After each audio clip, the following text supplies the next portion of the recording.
Welcome friends, आपका स्वागत है एग्जाम ईगल के प्लेटफॉर्म पे। आज हम शुरू करने जा रहे हैं अपने करंट अफेयर्स जो कि डेली बेसिस पे होंगे। रीजन बीइंग हम लोग कोशिश करेंगे कि हम लोग सारी news A to Z various newspapers से, पीआईबी हो गया आपका, हिंदू हो गया, इंडियन एक्सप्रेस हो गया या फाइनेंशियल एक्सप्रेस हो गया या एनी अदर इंटरनेशनल न्यूज़पेपर, हम लोग हर चीज़ को कवर करेंगे सो दैट आपको कहीं ना कहीं और कहीं जाने की ज़रूरत ना पड़े। और आपका जो लाइक एक कन्फ्यूजन रहता है किसी भी एग्ज़ाम पॉइंट ऑफ व्यू से पढ़ते हुए कि हम लोग क्या पढ़ें और क्या ना पढ़ें, किस टॉपिक से रिलेट करें उसको, so we would discuss that even. So let's discuss with first of our topics. तो जो आज हम पहले डिस्कस करने जा रहे हैं वो है GS2 का topic, that means general studies 2 में आपका इंटरनेशनल रिलेशंस का एक टॉपिक है, उसको हम लोग डिस्कस करने जा रहे हैं पहले। सो लेट्स सी फर्स्ट जो हमारा क्या है।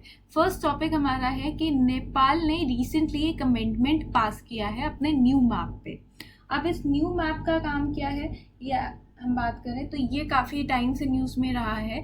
एंड ऑफ मई से ये न्यूज़ में था कि नेपाल जो है, आपको पता है कि काला पानी क्षेत्र जो है, जो हम लोग बात करते हैं, यू ऑल नो काला पानी एक डिस्प्यूट है इंडिया और नेपाल के बीच में, उसको लेके उन्होंने एक नया मैप कर दिया है डिस्कवर। उन्होंने इसको रिलेटेड एक पब्लिक मीटिंग या अपनी कमेटी मीटिंग भी बुलाई थी।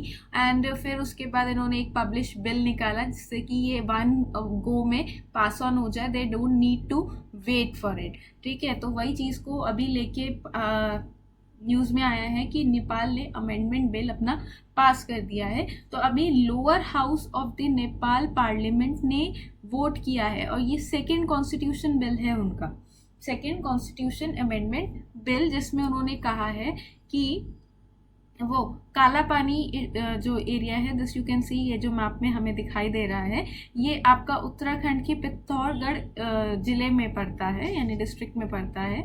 Initially this was in the like India का अंदर आता है उत्तराखंड में, बट ये वाला जो पार्ट है अब उन्होंने क्या कहा कि ये नेपाल के बॉर्डर में आता है। तो पहले आइए समझते हैं ये काला पानी का डिस्प्यूट क्या है थोड़ा सा, जिससे कि हम इजीली इस चीज़ को समझ पाएँ।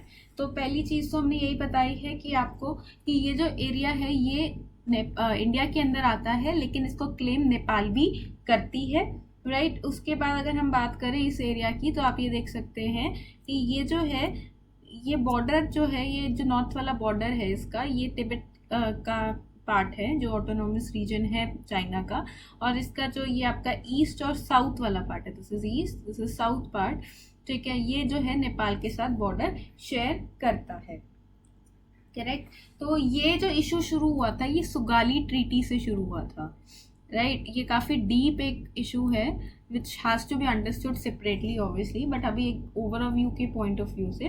तो ये ट्रीटी ऑफ सुगाली आप क्या हुआ था, ये हुआ था आपका 1814 टू 1816 के वॉर के बाद, यानी काठमांडू के गोरखा लीडर्स में और ईस्ट इंडिया कंपनी में एक गोरखा वॉर, जिसे हम एंग्लो नेपाल वॉर भी कहते हैं, उसके बाद ये ट्रीटी साइन हुई थी, राइट।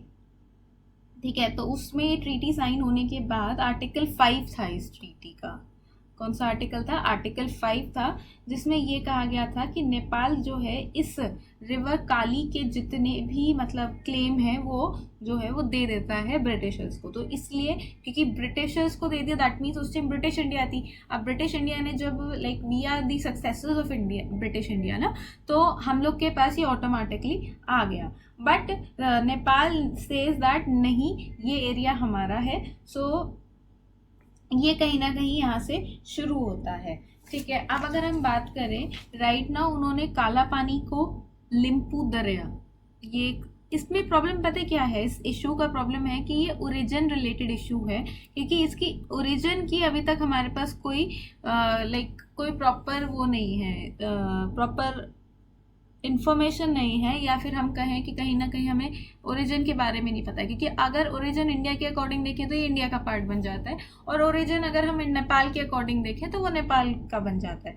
सो अगर ओरिजिन इज दी क्लियर ना, इस एरिया का ओरिजिन क्लियर हो जाता है, काली रिवर जिसे बोला जाता है, ठीक है, तो ये ईजिली सॉर्ट आउट हो जाएगा कि ये एरिया किसके लिए है, ठीक है। तो ये 3 एरियाज को उन्होंने कैप्चर किया है, काला पानी, लिम्पू दरिया और लिपू लेक, राइट। और उन्होंने एक नया मैप भी दिया है दरुचला लिपू लिंक रोड पे देते हुए। इट्स लाइक एक एरिया है दरुचला और लिपू लेक को जोड़ते हुए एक एरिया है, राइट, उसको ज्वाइन करते हुए एक मैप दिया गया है विच वॉज ऑलरेडी गिवन।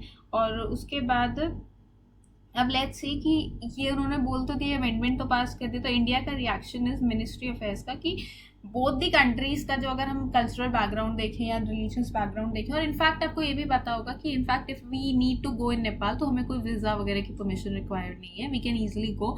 तो free movement of trade and goods, people and goods भी होते थे, तो उस चीज़ों पे काफ़ी इफेक्ट आने वाला है। एंड उनका कहना ये है कि जितने भी इश्यूज या टॉक्स हमारी बाउंड्री इश्यूज को रिलेटेड थी उसको होल्ड कर दिया गया है। This message has been given from Indian Ministry of External Affairs. तो इस मूव के बाद जितने भी नेगोशिएशन है वो काफ़ी टफ होते जाएंगे। और अब लेट्स सी कि जो इंडिया नेपाल के रिलेशन है वो कैसे होंगे, बिकॉज अभी तक बहुत अच्छी चीज़ें चलती आ रही थी। और उसके बाद अगर हम साउथ एशिया रीजन में देखेंगे तो उसमें भी काफ़ी सारी चीज़ें चेंज आएंगी, तो हमें वो चीज़ देखने वाली है, right. So this was all about the Nepal international relations 1। The other thing is that कि line of actual control, you know that कि इंडिया और चाइना में भी बॉर्डर को लेके काफ़ी कुछ प्रॉब्लम्स रहती हैं, और पिछले कुछ टाइम में बहुत सारे स्टैंड ऑफ्स रहे हैं लाइन ऑफ एक्चुअल कंट्रोल के आसपास। तो अब ये क्या प्रॉब्लम रहा है, तो अभी रिसेंटली जो हमारे जनरल हैं उनका स्टेटमेंट आया है कि जितने भी डिस्प्यूट्स थे इंडिया और चाइना में बॉर्डर को लेके वो काफ़ी हद तक सॉर्ट आउट हो गए हैं, राइट। तो उसमें हम लोग बातचीत करके या चीज़ों को देख के सब कुछ हाई लेवल टॉक्स पे हो गई है, एंड इसमें कोई फायरिंग वगैरह नहीं हो रहा है। सो ही स्टेटेड दैट। अब ये प्रॉब्लम कहाँ आ रही है, राइट। प्रॉब्लम ये आ रही है कि जो LAC है वो कभी भी, दोनों कंट्रीज एक LAC पे यानी एक बाउंड्री पे कभी भी अग्री नहीं हुए हैं। ये प्रॉपर कभी भी डिलिनेटेड या डिमार्केट हुई नहीं है, ठीक है। तो कोई हमारे पास इसका ऑफिशियल मैप नहीं है, दोनों कंट्रीज अपने अपने LACs लेके चलती हैं, चाहे इंडिया की बात करें चाहे चाइना की बात करें, ठीक है। तो अब प्रॉब्लम यही आ जाता है कि claiming of the areas, boundary dispute आ जाता है। अब इसके बाद हम बात करें, राइट, तो इसको लेके बहुत सारे प्रोटोकॉल्स और एग्रीमेंट्स बहुत टाइम से साइन हुए हैं, लेकिन कभी भी ऑब्वियसली फॉलो नहीं हुए या कुछ ना कुछ प्रॉब्लम रहा है। तो सबसे पहले अगर हम सीक्वेंस में देखें तो हमारे पास ये है, ठीक है। पहले 2005 और 2013 में भी हमने एक करा था, जिसकी वजह, जो कि एक प्रोटोकॉल था जो क्या डिफाइन कर रहा था कि जितने भी स्टैंड ऑफ होंगे बॉर्डर को लेके वो उसके रूल्स को लेके, ठीक है, राइट, उसको रूल्स को लेके। लेकिन अभी जो रिसेंट हमारा जो हुआ है स्टैंड ऑफ पोंगोंग त्सू पे, वहाँ पर ये पता लगता है कि इन रूल्स को कभी फॉलो ही नहीं किया गया, करेक्ट। उसके बाद हम बात करते हैं 1993 में हमने बॉर्डर पीस और ट्रैंक्विलिटी एग्रीमेंट भी साइन किया था, लेकिन ये भी प्रॉपरली डिमार्केट यानी प्रॉपरली बाउंड्री नहीं कर पाया LAC पे। उसके बाद हम बात करते हैं इसी में, राइट, तो इसमें हमने कॉन्फिडेंस बिल्डिंग मेजर्स के बारे में भी बात करी थी, करेक्ट, फाइन। उसके बाद 1996 में, जिससे हमने कहा कि ठीक है फाइनली अब हमको LAC का फाइनल मिल गया है, लेकिन कुछ भी आउटपुट नहीं आया है। और जब ये चीज़ हुई कि भाई चलो आप लोग हम लोग एक दूसरे को मैप साइन करके, because it's a kind of agreement, तो आपको साइन करके आपस में पास ऑन करना होता है या फिर एक्सचेंज करना होता है। तो 2002 में जब करना था तो जो चाइना है वो कहते हैं कि bye bye tata, I am not interested to do all these things, and finally हम लोग का सब कुछ प्रॉब्लम में आ गया। Till now we are not clear कि LAC की लाइन कहाँ से और कब जाती है, ठीक है। तो ये प्रॉब्लम रहा है। उसके बाद बहुत सारी चीज़ें रही हैं, ठीक है। चाइना पहले बात करता है फिर walks away, so there are many other things. This thing has to be discuss in detail, obviously ये एक बहुत अलग से अपने आप में टॉपिक है। सो है we just need to see the brief edge of the current affairs, कि हमें समझ आ जाए कि हमें इसको रिलेट कहाँ करना है, करेक्ट। चलिए अब नेक्स्ट हम डिस्कस करते हैं। नेक्स्ट जो हम लोग डिस्कस करने जा रहे हैं that is for GS3 science and technology, ठीक है। GS3 के पेपर में हमारे पास साइंस एंड टेक्नोलॉजी का एक सेक्शन है, उसके लिए हम बात करते हैं। तो पहला जो हमारा टॉपिक है वो है hydroxy hydroxychloroquine does not reduce mortality, recover trail fights. ठीक है, तो अभी रिसेंटली वी नो दैट कोविड-19 की में जो है इस लाइक केमिकल को एक बोला जाता है कि इसको हम यूज़ कर सकते हैं इसकी रिकवरी के लिए, यानी कि इसको कोविड अगेंस्ट से हम यूज़ कर सकते हैं। एज वी नो कि कोविड के against we don't have any of the vaccine still now, तो इसको एक एज एन ऑल्टरनेट देखा जा रहा था। तो अब इसको क्या करा जा रहा है, हमारे इनफैक्ट ये काफ़ी न्यूज़ में भी रहा है, ठीक है ना। तो अभी रिसेंटली ना रिकवरी ट्रायल्स हो रहे थे, तो रिकवरी ट्रायल्स जो थे वो किसने कंट्रोल करे थे, यूके ने कंडक्ट करे थे। ठीक है, तो उन्होंने एटलीस्ट 5 ड्रग्स ट्राई करे थे, जिसमें one of them was this plasma therapy थी। और ऑब्वियसली वी नो दैट कि plasma therapy is also being opted for the Covid. Like क्या होता है प्लाज्मा थेरेपी में कि जो पर्सन है जो ऑलरेडी रिकवर हो चुका है उसके ब्लड को जो है वो ब्लड डोनेट करता है, उस ब्लड को हम ट्रांसफ्यूज करते हैं दूसरी जो ऑलरेडी वीक मतलब जो पेशेंट है उसकी बॉडी में। इसका लॉजिक क्या होता है कि जो ऑलरेडी रिकवर हो चुका है यानी उसके ब्लड में एक ऐसी एंटीबॉडीज जनरेट हो चुकी हैं या डेवलप हो चुकी हैं जो कि दूसरे उसमें चली जाएंगी, तो वो भी हेल्प आउट होंगी उसको फाइट करने के लिए। बेसिकली अगर एक शॉर्ट में बात समझूं तो like if a person A has recovered from कोविड-19 या किसी से भी तो उसकी बॉडी में इस डिजीज़ के अगेंस्ट एंटीबॉडीज़ हो जाएंगी।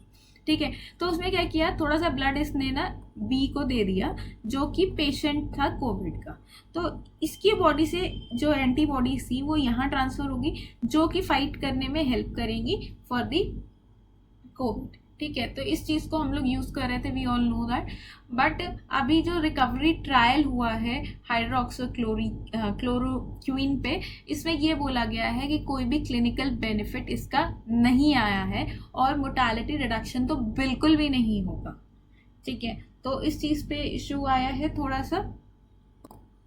सो this was about the hydroxine, या फिर हम साइंस एंड टेक्नोलॉजी की बात करते हैं। अब हमारा जो नेक्स्ट है वो जीएस पेपर 3 का ही है, उसका एक सब हेडिंग है एनवायरनमेंट एंड इकोलॉजी। उसके अंडर हमारी आज की जो हेडलाइंस हैं वो ये कहती है कि NGT that is national green tribunal, उन्होंने केरला को 1 मंथ दिया है कि वो फॉरेस्ट फायर प्रिवेंशन स्टेप्स के लिए आप एक रिपोर्ट तैयार करिए, आपको 1 महीना दिया जाता है।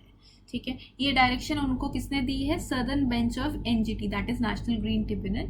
अगर हम बात करें कि उन्होंने ऐसे क्यों दिया, ऑब्वियसली कुछ हुआ होगा, तो इसका बैकग्राउंड क्या कहता है, इसका बैकग्राउंड ये है कि लाइक फॉरेस्ट फायर्स जो हुए थे केरला में 2019 में, जिसकी वजह से 93,273 हेक्टर्स जो है वो इफेक्ट हुआ था। और उसके बाद अगर हम बात करें कि हम स्टेट को हमने इसको प्रिवेंशन स्टेप्स बनाने के लिए लिखा है, तो ये चीज़ आपके लिए इम्पोर्टेंट बन जाती है कि फॉरेस्ट जो है वो कॉन्करेंट लिस्ट में आता है। कॉन्करेंट लिस्ट कहाँ पर है, 7th schedule of the Indian constitution. तो ये थोड़ा सा आपका कंसेप्चुअल या फिर एक कहेंगे स्टैटिक वे क्वेश्चन बन जाता है। अब अगर हम बात करते हैं फॉरेस्ट फायर को लेके, because it is somewhat considered as a disaster. ठीक है, नेचुरल और manmade, you can say any one, but एक ही डिजास्टर है ना। तो डिजास्टर की बात करें तो एनवायरनमेंट से रिलेटेड हो गया, तो एक नेशनल एक्शन प्लान हमने डिस्कवर किया था फॉरेस्ट फायर पे। फॉरेस्ट फायर जो है ये कब शुरू हुआ था, 2018 में। ये बेसिकली जितनी भी फायर हैजार्ड्स होते हैं फॉरेस्ट को, उसको रिड्यूस करने को लेके काम किया गया था। ठीक है, तो इसमें इन्होंने कहा कि भाई फॉरेस्ट फायर को हमें मिनिमाइज कैसे करना है। वो कहते हैं कि हम इन्फॉर्म करेंगे, इनेबल करेंगे, या फॉरेस्ट की जितनी भी कम्युनिटीज़ हैं उनको एम्पावर करेंगे, उनको समझाएंगे, उनको अवेयरनेस फैलाएंगे। ठीक है, जिससे कि स्टेट फॉरेस्ट डिपार्टमेंट के थ्रू, जिससे कि ये सब कुछ कंट्रोल में आ सके। करेक्ट। नेक्स्ट उन्होंने कहा कि भाई जो हमारे फॉरेस्ट के इंस्टीट्यूशंस या पर्सन, यानी जब कोई चीज़ हो जाती है फॉरेस्ट रिलेटेड, तो उसका एक ऑर्गेनाइजेशन है या उनका एक इंस्टीट्यूट है जो हर चीज़ को मैनेज करता है, उसकी हम कैपेबिलिटीज़ को बढ़ाएंगे, इन्हांस करेंगे, जिससे कि वो जब भी फायर लगे तो उसको कंट्रोल कर पाए, उसकी रिकवरी ईजिली बहुत अच्छे से कर पाए। ठीक है, तो उसको लेते हुए 1 मंथ का नोटिस मिला है केरला फॉरेस्ट डिपार्टमेंट को कि आप फटाफट से हमें एक रिपोर्ट तैयार करके दीजिए जिससे कि फॉरेस्ट फायर को रोकने में मदद करे और नेशनल एक्शन प्लान जो है फॉरेस्ट फायर पे वो भी इम्प्लीमेंट करें। करेक्ट।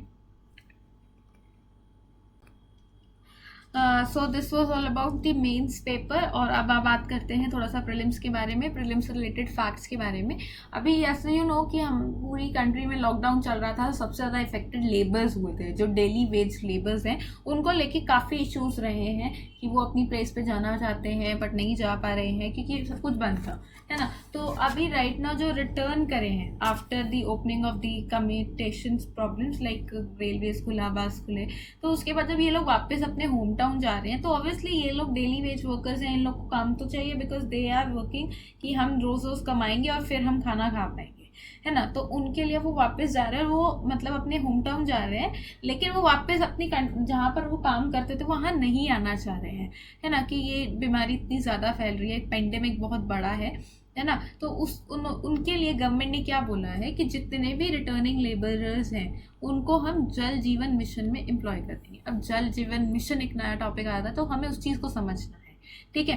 तो ये जल जीवन मिशन का क्या मेन है कि इसको पाइप्ड ड्रिंकिंग वाटर जो है वो सारे रूरल हाउस होल्ड तक पहुँचाना है 2024 तक, ये इसका टारगेट है, ठीक है। हमने पाइपलाइंस करना है जिसके थ्रू ड्रिंकिंग वाटर जितने भी रूरल हाउस होल्ड हैं, यहाँ पर अर्बन की बात नहीं हो रही है, specially focusing on the rural house holds, ठीक है। तो अभी तक राइट ना अगर हम बात करें, ठीक है, इतने हमारे रूरल हाउस होल्ड्स हैं, ठीक है, जिसके पास 3.23 करोड़ के पास टैप कनेक्शंस हैं और इतने को हमें अभी टैप कनेक्शंस प्रोवाइड कराने हैं। तो ये टारगेट रखा गया है 2024 तक। अब बात करते हैं जल जीवन मिशन जो है वो कौन करेगा। जल जीवन मिशन जो है जल शक्ति मिनिस्ट्री करेगी, ठीक है, ये इसके लिए नोडल मिनिस्ट्री है स्कीम के लिए, करेक्ट। तो इन्होंने क्या किया है, इन्होंने बहुत सारी स्टेट्स को लिखा है कि जितनी भी रिटर्निंग लेबर्स हैं, राइट, जो कि कंस्ट्रक्शन सेक्टर में सबसे ज़्यादा काम करती थी, चाहे वो स्किल्ड हो, चाहे अनस्किल्ड हो, चाहे सेमी स्किल्ड हो, उनको आप इन्हीं जो स्कीम है इनमें लगाइए। स्कीम को हम कंप्लीट करने में इनको यूटिलाइज करेंगे तो क्या होगा, हमारी स्कीम भी कंप्लीट हो जाएगी और इनको भी काम मिल जाएगा, तो इनकी जो प्रॉब्लम्स है वो भी सॉल्व हो जाएंगी, करेक्ट। उसके बाद हम बात करते हैं नेक्स्ट, हमारी साइंटिस्ट जो है उन्होंने एक स्टेपिंग स्टोन नाम का जो मैमल है, एंशिएंट मैमल, वो डिस्कवर किया है। अब अगर हम इसकी बात करें तो ये क्या कह रहा है कि जो हमारे चाइल्ड के और अर्जेंटीना, राइट, वहाँ के जितने भी रिसर्चर्स हैं उन्होंने एक अनअर्थ टीथ निकाला है, राइट। तो इनका कहना है कि जो टीथ है ये कौन सी स्पीशीज को बिलोंग करता है, दैट इज मांगलंदन बाइसेक्निक, ठीक है। ये अब इसकी बात करें कि अगर इन्होंने टीथ के ऊपर रिसर्च किया है तो ये जो मैमल है ये कहा जाता है कि सदर्न पैंटागोनिया, ठीक है, उस रीजन में रहता था। ये जो रीजन है ये लेट क्रीटा एरा का था, ठीक है, फाइन। और ये जो है आपका सदर्न मोस्ट रिकॉर्ड किसका है, गोंडावांत्रिया का, जो एक अर्ली मैमल्स का था, जो रहते थे किसके, मतलब ये एग्जिस्ट करते थे डायनासोर्स के टाइम पे। अब ये कहाँ मिला है, that is Torres del National Park, right, correct. और ये हमारा कहाँ पर है, रिमोट एरिया ऑफ पैंटागोनिया, जो कि आपका ग्लेशियर केव्ड एंडियन स्पायरस के पास है, राइट। उसके बाद हमने ये बताया है कि ये मैमल जो है एगलेइंग मैमल हुआ करता था, जैसे कि प्लेटिपस, राइट, और मासूमेरियन मैमल्स, करेक्ट। तो इसमें ये काफ़ी सारे फैक्ट्स रहे थे कि ये, बिकॉज ये फैक्ट्स हैं तो ये प्रीलिम पॉइंट ऑफ व्यू से इंपॉर्टेंट है, there is nothing like to analyse this. तो ये फैक्ट्स हमें ध्यान रखना है कि ये कहाँ से नेशनल पार्क से मिला है, ये एरिया कौन सी उसमें है कॉन्टिनेंट में, this we need to remember, nothing much. So this was all about the today's current affairs related to each and everything. We have tried each and everything to be covered. So if you find this information useful, आपको लगता है कि information आपके लिए useful था, तो definitely इसको like and share करिए as much as you can. Thank you.